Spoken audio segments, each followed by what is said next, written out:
सुरभि की पहली मुलाकात रंजन से एक शादी समारोह में हुई थी। सुरभि अपनी सहेली के भाई की शादी में गई थी और रंजन वहां दूल्हे का दोस्त बनकर आया था। हल्की सर्दी का मौसम था। शाम का समय। शादी के मंडप के बाहर हल्की रोशनी और धीमा संगीत। सुरभि ने गहरे लाल रंग की साड़ी पहन रखी थी और उसकी सादगी हर किसी का ध्यान खींच रही थी।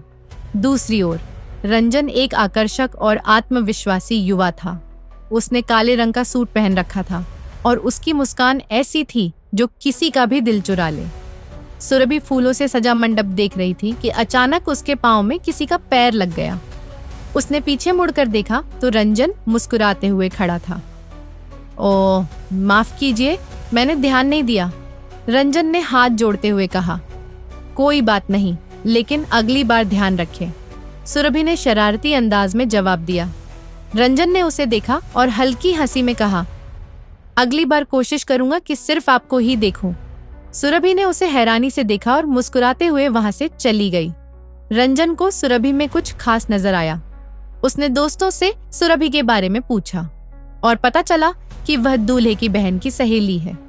रंजन ने हिम्मत जुटाई और चुपके से सुरभि के पास जाकर कहा, क्या मैं इस मंडप की सबसे खूबसूरत लड़की के साथ डिनर का एक प्लेट शेयर कर सकता हूँ? सुरभि ने हैरानी से उसकी ओर देखा। सिर्फ एक प्लेट? तुम्हें पूरा खाना चाहिए और वो भी खुद का? ठीक है, लेकिन अगर आप साथ दें तो खाना और स्वादिष्ट लगेगा, रंजन ने मजाकिया लहजे में कहा।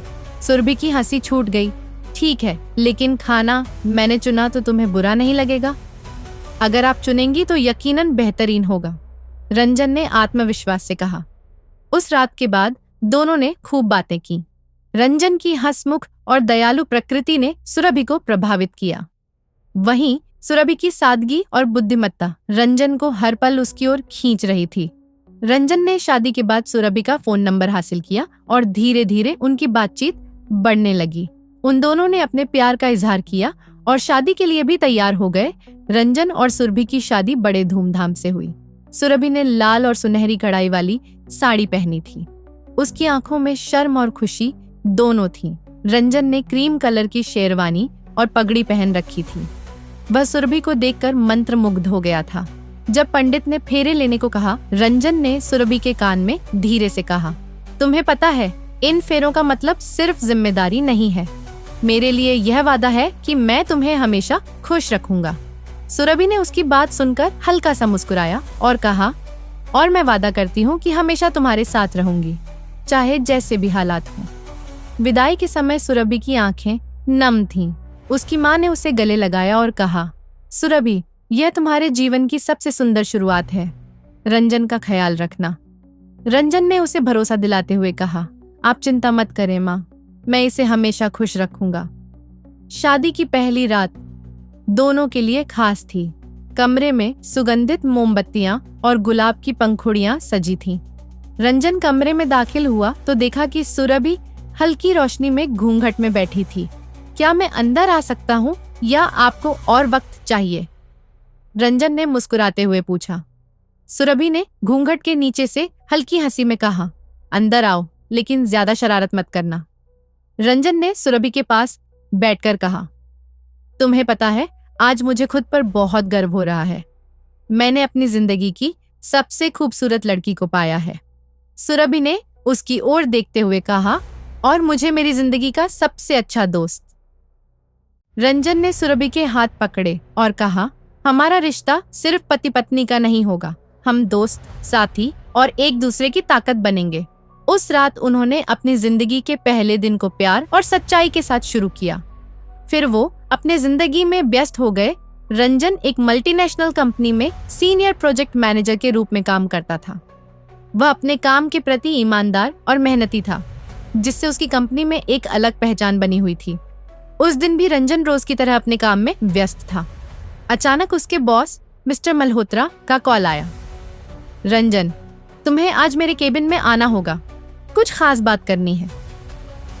जी सर, मैं अभी आता हूँ, रंजन ने जवाब दिया। रंजन ने यह सोचते हुए अपना लैपटॉप बंद किया कि कोई बड़ी प्रोजेक्ट की डेडलाइन आ गई होगी, लेकिन वह इस बात से अनजान था कि उसकी जिंदगी में एक बड़ा बदलाव आने वाला है। मल्होत्रा ने रंजन को बैठने का इशारा किया और एक फाइल उसकी ओर बढ़ाई। रंजन, तुम्हारे लिए कंपनी ने एक बड़ा फैसला लिया है। तुम्हारी मेहनत और डेडिकेशन की वजह से हमने तय किया है कि तुम्हें हमारी ऑस्ट्रेलिया ब्रांच में भेजा जाए। रंजन ने थोड़ा हैरानी से पूछा, ऑस्ट्रेलिया ब्रांच? सर, यह तो बहुत बड़ी जिम्मेदारी होगी। बिल्कुल, और हमें यकीन है कि तुम इसे अच्छे से संभालोगे। वहाँ एक महत्वपूर्ण प्रोजेक्ट है जो हमारे लिए काफी फायदेमंद साबित हो सकता है। तुम वहाँ के मैनेजमेंट टीम को लीड करोगे। रंजन को गर्व महसूस हुआ, लेकिन साथ ही एक बेचैनी ने उसे घेर लिया। सर, ये कब से शुरू होगा? तुम्हें अगले हफ्ते तक ऑस्ट्रेलिया के लिए रवाना होना होगा। प्रोजेक्ट 1 साल का है, लेकिन अगर सब कुछ सही रहा तो तुम जल्दी वापस भी आ सकते हो। रंजन के मन में कई सवाल घूमने लगे। वह जानता था कि यह उसके करियर के लिए एक सुनहरा मौका था, लेकिन उसके दिल में सुरभि की चिंता थी। सर, क्या मुझे कुछ समय मिल सकता है इस पर विचार करने के लिए? मल्होत्रा ने मुस्कुराते हुए कहा, तुम सोच सकते हो, लेकिन याद रखना, यह तुम्हारे करियर के लिए गेम चेंजर साबित हो सकता है। घर जाकर अपने परिवार से बात करो, हमें परसों तक तुम्हारा जवाब चाहिए। रंजन ने सिर हिलाया और केबिन से बाहर निकल आया। घर पहुंचने पर रंजन ने देखा कि सुरभि लिविंग रूम में बैठी उसकी पसंदीदा चाय बना रही थी। उसकी मुस्कान देख रंजन का मन थोड़ा हल्का हुआ। तुम्हें पता है, मैंने आज तुम्हारी फेवरेट मिठाई भी बनाई है, सुरभि ने खुशी से कहा। रंजन ने मुस्कुराते हुए कहा, तुम्हारी मिठाई और चाय तो हमेशा मेरी पसंदीदा होती है, लेकिन मुझे तुमसे एक बात करनी है। सुरभि उसकी गंभीर आवाज सुनकर थोड़ी सतर्क हो गई। क्या हुआ? ऑफिस में सब ठीक तो है? हाँ, सब ठीक है, लेकिन आज बॉस ने मुझे एक खबर दी है। क्या खबर? सुरभि ने जिज्ञासा से पूछा। रंजन ने धीरे धीरे बात शुरू की। मुझे ऑस्ट्रेलिया जाना होगा। कंपनी ने मुझे वहां के लिए 1 साल के प्रोजेक्ट पर भेजने का फैसला किया है। सुरभि को जैसे एक पल के लिए कुछ समझ नहीं आया। 1 साल? लेकिन मैं यहाँ अकेली कैसे रहूंगी? और तुम्हें क्यों भेजा जा रहा है? रंजन ने उसकी आंखों में देखकर कहा, यह मेरे करियर के लिए बहुत बड़ा मौका है, लेकिन मैं तुम्हें इस फैसले में शामिल किए बिना कुछ नहीं करूंगा। तुम क्या सोचती हो, यह मेरे लिए सबसे जरूरी है। सुरभि कुछ देर चुप रही। रंजन, मुझे तुम पर गर्व है कि तुम इतने बड़े प्रोजेक्ट का हिस्सा बनने जा रहे हो, लेकिन तुम्हारे बिना यह घर खाली खाली लगेगा। रंजन ने सुरभि का हाथ थामा और कहा, मैं समझता हूँ, लेकिन यह सिर्फ 1 साल की बात है। मैं हर दिन तुम्हारे संपर्क में रहूंगा और अगर मौका मिला तो तुम्हें अपने पास बुलाने की कोशिश करूंगा। सुरभि ने आंसुओं को रोकते हुए कहा, अगर यह तुम्हारे लिए इतना जरूरी है तो मैं तैयार हूँ, लेकिन वादा करो, मुझे कभी भी अकेला महसूस नहीं होने दोगे। वादा? रंजन ने कहा और उसे गले लगा लिया। अगले कुछ दिन दोनों के लिए मुश्किल थे। सुरभि हर छोटी छोटी बात में रंजन का ख्याल रखती, उसके कपड़े पैक करती, जरूरी सामान संभालती, लेकिन हर रात जब रंजन सोने के लिए लेटता तो वह सुरभि की आंखों में छुपा डर और उदासी देखता। तुम मुझसे नाराज तो नहीं हो सुरभि? उसने एक रात पूछा। नहीं, मैं नाराज नहीं हूँ, बस तुम्हारी कमी खलेगी। रंजन ने उसे गले लगाते हुए कहा, मैं हर दिन तुम्हें कॉल करूंगा और वादा करता हूँ कि यह साल जल्दी खत्म होगा। रंजन के जाने की सुबह सुरभि के लिए सबसे भारी थी। उसने हर जरूरी सामान पैक कर दिया था और रंजन को तैयार होते हुए देखा। एयरपोर्ट जाते समय उसकी आंखों में आंसू भरे हुए थे, लेकिन उसने अपनी भावनाओं को छुपाने की पूरी कोशिश की। तुम मजबूत हो सुरभि, 1 साल कैसे गुजर जाएगा पता भी नहीं चलेगा, रंजन ने उसका हाथ थामते हुए कहा। सुरभि ने फीकी मुस्कान के साथ कहा, हाँ मुझे पता है, तुम बस अपना ख्याल रखना और फोन करना मत भूलना। रंजन ने जाते समय उसे गले लगाया और वादा किया, तुम मेरी दुनिया हो, मैं हर पल तुम्हें मिस करूंगा। वह एयरपोर्ट की भीड़ में खो गया और सुरभि अकेले घर लौट आई। घर लौटने के बाद सुरभि ने महसूस किया कि हर कोना खाली और ठंडा लग रहा है। वह रंजन की उपस्थिति को महसूस करने की कोशिश करती रही, उसकी खुशबू, उसकी बातें, उसकी हंसी। रात को खाने की मेज पर बैठते ही उसे एहसास हुआ कि वह पहली बार अकेले खाना खा रही है। उसने कुछ निवाले खाए, लेकिन हर निवाला उसे भारी लग रहा था। वह खाने को अधूरा छोड़कर सोने चली गई, लेकिन नींद उसकी आंखों से कोसों दूर थी। क्या 1 साल सच में इतना लंबा होता है? उसने खुद से पूछा। सुरभि ने अपने अकेलेपन को दूर करने के लिए खुद को व्यस्त रखने की कोशिश की। वह सुबह जल्दी उठकर योग करने लगी, किताबें पढ़ने लगी और पुराने दोस्तों से संपर्क किया। लेकिन हर चीज में रंजन की कमी महसूस होती। किचन में वह रंजन के पसंदीदा व्यंजन बनाती, लेकिन खाने के बाद महसूस होता कि उसकी तारीफ सुनने वाला कोई नहीं है। टीवी देखते समय वह अक्सर उन फिल्मों और शो को देखने से बचती जो रंजन के पसंदीदा थे। वे उसे और भी उदास कर देते। शुरुआत में रंजन रोज फोन करता, दोनों घंटों बात करते, अपने अपने दिन की बातें साझा करते। लेकिन जैसे जैसे रंजन के काम का दबाव बढ़ा, कॉल्स कम होने लगी। सॉरी सुरभि, आज मीटिंग्स बहुत लंबी थीं। रंजन एक बार थकी हुई आवाज में बोला। कोई बात नहीं, मुझे पता है कि तुम व्यस्त हो। सुरभि ने समझाने की कोशिश की, लेकिन उसकी आवाज में उदासी झलक रही थी। हर रात सुरभि के लिए चुनौती बन गई। वह बिस्तर पर लेटती और रंजन के साथ बिताए पलों को याद करती। उसकी आवाज, उसके स्पर्श, उसकी मौजूदगी, सब कुछ उसे बेचैन कर देता। सुरभि का यह अकेलापन उसे धीरे धीरे बाहर की दुनिया की ओर खींचने लगा। एक दिन जब वह ग्रोसरी शॉपिंग करने गई, उसकी मुलाकात नूपुर से हुई। नूपुर एक आकर्षक और मिलनसार व्यक्ति था। उसने सुरभि को सामान गिराते हुए देखा और तुरंत उसकी मदद के लिए आगे आया। सॉरी, मैं संभाल नहीं पाई, सुरभि ने शर्मिंदगी से कहा। कोई बात नहीं, मैं अक्सर ऐसा करता हूँ। मैं नूपुर हूँ। क्या मैं आपकी मदद कर सकता हूँ? उसने मुस्कुराते हुए कहा। सुरभि ने उसे धन्यवाद दिया और वहां से चली गई। लेकिन अगले कुछ दिनों में वह बार बार उसी दुकान पर जाती और नूपुर से टकरा जाती। धीरे धीरे बढ़ती नजदीकियां। नूपुर से बातचीत शुरू हुई और वह सुरभि को धीरे धीरे समझने लगा। वह जान गया कि वह अकेली है और शायद किसी से बात करने के लिए तरस रही है। तुम्हारे पति बाहर हैं? एक दिन उसने पूछ लिया। सुरभि ने थोड़ी झिझक के बाद कहा, हाँ, 1 साल के लिए। तुम्हें बहुत मिस करते होंगे, नूपुर ने कहा। शायद, सुरभि की आवाज में दर्द था। नूपुर की उपस्थिति ने सुरभि के दिल में एक अजीब सी हलचल पैदा कर दी। क्या यह गलत था? सुरभि ने खुद से पूछा। लेकिन क्यों नूपुर से बात करना सुकून देता है? नूपुर का हंसमुख स्वभाव, उसकी छोटी छोटी बातें और उसकी परवाह सुरभि को भाने लगी। वह खुद को रोकने की कोशिश करती, लेकिन उसका दिल धीरे धीरे नूपुर की ओर खींचने लगा। रात को जब रंजन का फोन नहीं आता, सुरभि महसूस करती कि उसकी जिंदगी में खालीपन बढ़ता जा रहा है। वह अपने अंदर के इस संघर्ष से लड़ती रही। सुरभि और नूपुर की मुलाकातें अब नियमित होने लगी थीं। एक दिन दोनों किराने की दुकान पर सामान खरीद रहे थे। नूपुर ने मुस्कुराते हुए कहा, लगता है हम हमेशा यहीं मिलते हैं। क्या आप मुझसे बचने की कोशिश कर रही थीं? सुरभि हंस पड़ी। नहीं, ऐसा नहीं है। शायद यह जगह ही ऐसी है कि हर बार हमें एक दूसरे से टकराने का मौका दे देती है। उस दिन नूपुर ने बातों का सिलसिला बढ़ाते हुए पूछा, आप यहाँ अकेली रहती हैं? सुरभि ने थोड़ी झिझक के साथ कहा, हाँ, मेरे पति ऑस्ट्रेलिया में हैं। 1 साल के लिए गए हैं। 1 साल? यह तो काफी लंबा वक्त है। आप कैसे मैनेज कर रही हैं? कभी कभी मुश्किल होता है, लेकिन समय के साथ आदत हो जाती है, नूपुर ने सहानुभूति भरे लहजे में कहा।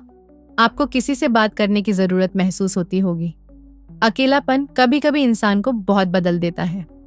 सुरभि ने सिर हिलाया, जैसे उसने पहली बार किसी को देखा हो। कुछ दिनों बाद सुरभि एक कैफे में बैठी थी जब उसने देखा कि नूपुर वहीं आ गया। उसने पास आकर कहा, लगता है हम दोनों की किस्मत में हर जगह मिलना लिखा है। क्या मैं बैठ सकता हूँ? सुरभि ने मुस्कुराते हुए कहा, बिल्कुल। वैसे भी अकेले कॉफी पीने में मजा नहीं आता। नूपुर ने कॉफी का ऑर्डर दिया और दोनों के बीच बातचीत शुरू हुई। तो आपका दिन कैसा था? नूपुर ने पूछा। ठीक था, लेकिन कुछ खास नहीं। घर पर अकेले समय बिताना हर दिन एक जैसा लगता है। ऐसा क्यों? आप इतनी इंटेलिजेंट और मजेदार लगती हैं। आपको तो हर दिन नया कुछ करना चाहिए। सुरभि ने पहली बार किसी के साथ खुलकर बातें की। उसने नूपुर को बताया कि कैसे वह रंजन के बिना घर में अकेलापन महसूस करती है। कभी कभी लगता है जैसे सब कुछ रुक गया है। मैं व्यस्त रहने की कोशिश करती हूँ, लेकिन नूपुर ने उसकी बात बीच में काटते हुए कहा, आपको खुद को खुश रखने का तरीका ढूंढना चाहिए। आप इतनी खूबसूरत और जिंदा दिल इंसान हैं। आप अपनी खुशी को दूसरों पर निर्भर क्यों रहने देती हैं? सुरभि उसकी बातों से प्रभावित हुई। यह पहली बार था जब उसने किसी के सामने अपना दिल खोला और किसी ने उसे समझा। अब नूपुर और सुरभि कभी कभी साथ समय बिताने लगे। फिल्मों की बातें। नूपुर ने उसे पुरानी फिल्में देखने की सलाह दी और एक बार कहा, अगर कभी आपको अकेले फिल्म देखने में बोरियत हो तो मुझे बुला लेना। Shopping trips. एक दिन जब सुरभि बाजार में थी, नूपुर वहां अचानक आ गया। आपको अकेले शॉपिंग करने नहीं देना चाहिए। चलिए, मैं आपकी मदद करता हूँ। नूपुर ने उसे कुछ चीजें चुनने में मदद की और हर चीज पर मजाकिया कमेंट्स की। ये साड़ी तो बिल्कुल आपके जैसी है, खूबसूरत और क्लासी। सुरभि हंस पड़ी। तुम्हें लगता है कि मैं क्लासी हूँ? बिल्कुल। और यह पहली बार नहीं है जब मैंने यह कहा है। एक शाम सुरभि घर में अकेली थी और रंजन का फोन नहीं आया। वह उदास महसूस कर रही थी। तभी नूपुर का मैसेज आया, सब ठीक है? सुरभि ने जवाब दिया, हाँ, बस आज थोड़ा अकेलापन महसूस हो रहा है।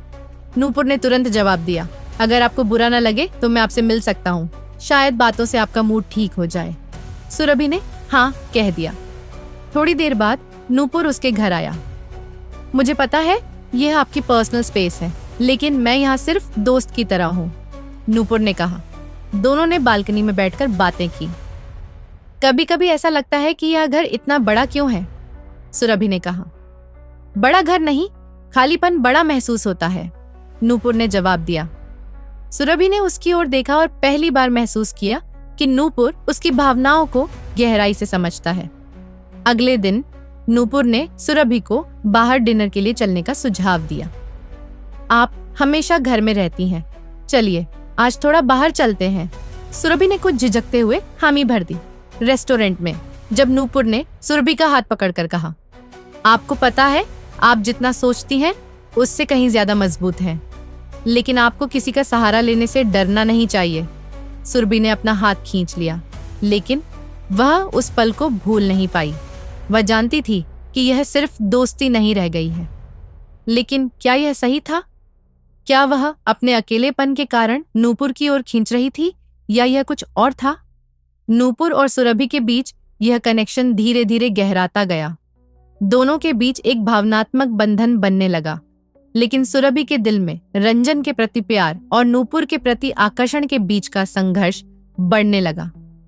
क्या यह रिश्ता सिर्फ अकेलेपन का नतीजा था या फिर कुछ और गहराई से जुड़ा हुआ था? सुरभि और नूपुर के बीच अब बातचीत पहले से कहीं ज्यादा गहरी हो चुकी थी। दोनों साथ वक्त बिताने लगे। चाय के लंबे दौर, किताबों पर चर्चा और कभी कभी शाम को पार्क में टहलना। लेकिन इन छोटे छोटे पलों ने उनके रिश्ते को एक भावनात्मक और शारीरिक गहराई देना शुरू कर दिया। सुरभि के घर की छत पर ठंडी हवा चल रही थी। नूपुर ने अचानक कहा, तुम्हारे साथ वक्त बिताकर ऐसा लगता है जैसे मैंने जिंदगी जीना सीखा हो। सुरभि ने उसे गहरी नजरों से देखा और कहा, कभी कभी लगता है हम गलत कर रहे हैं, लेकिन इस सुकून को नजरअंदाज करना मेरे लिए आसान नहीं है। नूपुर ने सुरभि के हाथ को थामते हुए कहा, गलत और सही का फैसला तुम्हारे दिल से बेहतर कोई नहीं कर सकता। मैं बस तुम्हारे साथ रहना चाहता हूँ जैसे तुम हो। यह पहली बार था जब दोनों ने एक दूसरे के करीब आने से खुद को नहीं रोका। उनका रिश्ता अब एक नई हद पार कर चुका था। अचानक से रंजन के आने की खबर सुरभि के लिए किसी लंबे सूने सफर के अंत जैसी थी। 1 साल का इंतजार, उसकी हर याद, हर ख्वाब आज पूरी तरह से सच होने वाला था। वह एयरपोर्ट पर उसे लेने के लिए खड़ी थी। हर फ्लाइट के लैंड होने पर उसकी निगाहें व्याकुल होकर यात्रियों की भीड़ को देखती। तभी भीड़ के बीच एक जाना पहचाना चेहरा नजर आया, रंजन का चेहरा। उसने आंखों में हल्की थकान के बावजूद वही मोहक मुस्कान थी। सुरभि खुद को रोक नहीं पाई और दौड़कर उसके पास गई। रंजन, वह चीखी और उसकी बाहों में समा गई। सुरभि, मैंने तुम्हें बहुत मिस किया, रंजन ने गले लगाते हुए कहा। तो अब वापस आने में इतना वक्त क्यों लगाया? सुरभि ने हल्की नाराजगी जताई। मुझे माफ कर दो, लेकिन अब कहीं जाने का इरादा नहीं, रंजन ने मुस्कुराते हुए कहा। घर लौटते ही रंजन ने देखा कि हर कोने में सुरभि की मेहनत झलक रही थी। गुलाब की पंखुड़ियां, कैंडल लाइट्स और धीमा संगीत पूरे घर को बेहद खास बना रहा था। यह सब सिर्फ मेरे लिए? रंजन ने मजाकिया अंदाज में पूछा। और किसके लिए? अब मेरी जिंदगी का हर पल सिर्फ तुम्हारे लिए है। सुरभि ने प्यार भरी निगाहों से देखा। रंजन ने पास आकर कहा, सुरभि, यह सजावट तो बेहतरीन है, लेकिन तुम्हारे चेहरे की मुस्कान इसे और खूबसूरत बना रही है। सुरभि शर्मा गई और अंदर चली गई। रात का खाना दोनों ने मिलकर बनाया। तुम्हें पता है, ऑस्ट्रेलिया में मैंने खुद खाना बनाना सीखा, लेकिन सच कहूँ तो नूडल्स और ब्रेड से आगे कुछ नहीं पका। रंजन ने हंसते हुए कहा। वाह, तो अब मुझे सिखाना पड़ेगा कि असली खाना क्या होता है। सुरभि ने चुटकी ली। लेकिन मुझे तुम्हारी तरह स्वादिष्ट खाने के साथ तुम्हारा साथ भी चाहिए, रंजन ने सुरभि का हाथ पकड़ते हुए कहा। डिनर के दौरान रंजन ने सुरभि की बनाई दाल और रोटी की तारीफ की। अगर ऐसे खाना मिलता रहा तो मुझे काम छोड़कर घर पर ही रहना पड़ेगा, रंजन ने कहा। फिर मुझे भी सैलरी चाहिए। सैलरी? तुम मेरी पूरी दुनिया हो, इससे बड़ी सैलरी क्या हो सकती है? रात गहराई और दोनों अपने कमरे में पहुंचे। रंजन ने सुरभि को पास खींच लिया। तुम्हें पता है, तुम्हारे बिना इस कमरे की हर चीज अधूरी थी। अब तो इसे छोड़ने का मन ही नहीं करेगा, रंजन ने कहा। तुम्हारे बिना इस कमरे की हर चीज नहीं, मेरी जिंदगी अधूरी थी, सुरभि ने धीरे से कहा। रंजन ने सुरभि की आंखों में झांका। वह उसे और पास ले आया। सुरभि, तुम्हारे बिना हर दिन जैसे 1 साल लगता था। अब मैं तुम्हें कभी दूर नहीं जाने दूंगा। सुरभि उसकी बात सुनकर शर्मा गई। तुम भी मेरे लिए सब कुछ हो, रंजन। धीरे धीरे रंजन ने उसका चेहरा अपने हाथों में लिया और उसके माथे पर हल्का चुंबन दिया। सुरभि ने अपनी आंखें बंद कर ली और उसकी बाहों में खुद को समर्पित कर दिया। उस रात उनकी मोहब्बत हर उस दूरी को मिटा रही थी जो समय और हालात ने खड़ी की थी। उनकी धड़कनें एक हो गईं और प्यार ने उनके बीच के हर दर्द को भुला दिया। सुबह जब रंजन की आंख खुली, उसने देखा कि सुरभि उसे कॉफी का कप लेकर खड़ी है। यह लो, तुम्हारे शेफ के लिए पत्नी की सेवा, सुरभि ने हंसते हुए कहा। वाह, यह तो रॉयल ट्रीटमेंट है, रंजन ने मजाक किया। हाँ, लेकिन इसके लिए तुम्हें किचन में मेरी मदद करनी पड़ेगी। क्या मदद? मैं तुम्हें सारा दिन प्यार दे सकता हूँ, लेकिन किचन में? दोनों हंसी के फव्वारों के साथ दिन की शुरुआत करते हैं। लेकिन सुरभि का दिल और दिमाग उलझन में था। जैसे ही रंजन उसे प्यार से छूता, नूपुर की यादें उसके मन में उभर आती।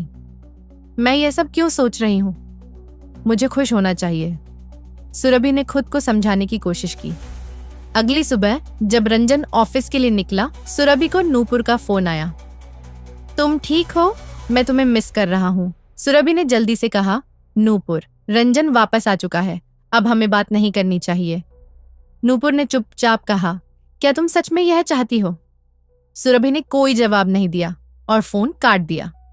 लेकिन नूपुर का यह सवाल उसके दिमाग में घूमता रहा। कुछ दिनों बाद रंजन ने सुरभि के बदले व्यवहार को नोटिस करना शुरू किया। तुम ठीक हो? मुझे ऐसा लग रहा है कि तुम मुझसे कुछ छुपा रही हो, रंजन ने पूछा। सुरभि ने जल्दी से कहा, नहीं, ऐसा कुछ नहीं है, बस तुम्हारे बिना वक्त थोड़ा मुश्किल था। लेकिन रंजन के शक ने उसके दिमाग में एक सवाल पैदा कर दिया। उसने धीरे धीरे सुरभि की गतिविधियों पर ध्यान देना शुरू किया। रंजन की वापसी के बाद सुरभि की जिंदगी अचानक बदल गई। वह रंजन के साथ सामान्य होने की कोशिश कर रही थी, लेकिन नूपुर के प्रति उसके दिल में उठती भावनाएं उसे चैन से जीने नहीं दे रही थी। हर बार जब रंजन उसे प्यार से देखता, सुरभि को गिल्ट महसूस होता। एक रात रंजन ने पूछा, सुरभि, क्या तुम खुश हो? मुझे ऐसा लग रहा है कि कुछ तो है जो तुम्हें परेशान कर रहा है। सुरभि ने मुस्कुराने की कोशिश की और कहा, नहीं, सब कुछ ठीक है। शायद मुझे तुम्हारी आदत छूट गई थी, अब फिर से सब ठीक हो जाएगा। लेकिन रंजन इस जवाब से संतुष्ट नहीं था। उसने महसूस किया कि सुरभि का मन कहीं और है। दूसरी ओर नूपुर भी परेशान था। उसने कई बार सुरभि से संपर्क करने की कोशिश की, लेकिन सुरभि अब उससे दूरी बनाने की कोशिश कर रही थी। तुमने कहा था कि हम दोस्त रह सकते हैं, अब क्यों तुम मुझे इग्नोर कर रही हो? नूपुर ने एक दिन मैसेज में लिखा। सुरभि ने जवाब दिया, नूपुर, चीजें अब पहले जैसी नहीं रही। रंजन वापस आ गया है और मैं अपनी शादी को बचाना चाहती हूँ। प्लीज तुम मुझे समझने की कोशिश करो। नूपुर ने जवाब में लिखा, लेकिन क्या तुम अपनी भावनाओं से बच पाओगी? क्या हमारा रिश्ता तुम्हारे लिए इतना अस्थायी था? सुरभि ने मैसेज पढ़ा, लेकिन कोई जवाब नहीं दिया। रंजन ने धीरे धीरे सुरभि के व्यवहार पर ध्यान देना शुरू कर दिया। उसने देखा कि सुरभि अक्सर खोई खोई रहती है। उसके फोन पर अचानक लॉक लग गया था, जो पहले नहीं था। जब भी वह सुरभि से उसकी दिनचर्या के बारे में पूछता, वह जल्दी जल्दी जवाब देकर बात बदल देती। इस कहानी का ये एपिसोड यहीं समाप्त होती है। अगली एपिसोड के लिए एपिसोड 2 का इंतजार करें। तब तक हमारे चैनल मनचाही कहानियां को सब्सक्राइब कर लें और लाइक एंड शेयर करें। धन्यवाद दोस्तों।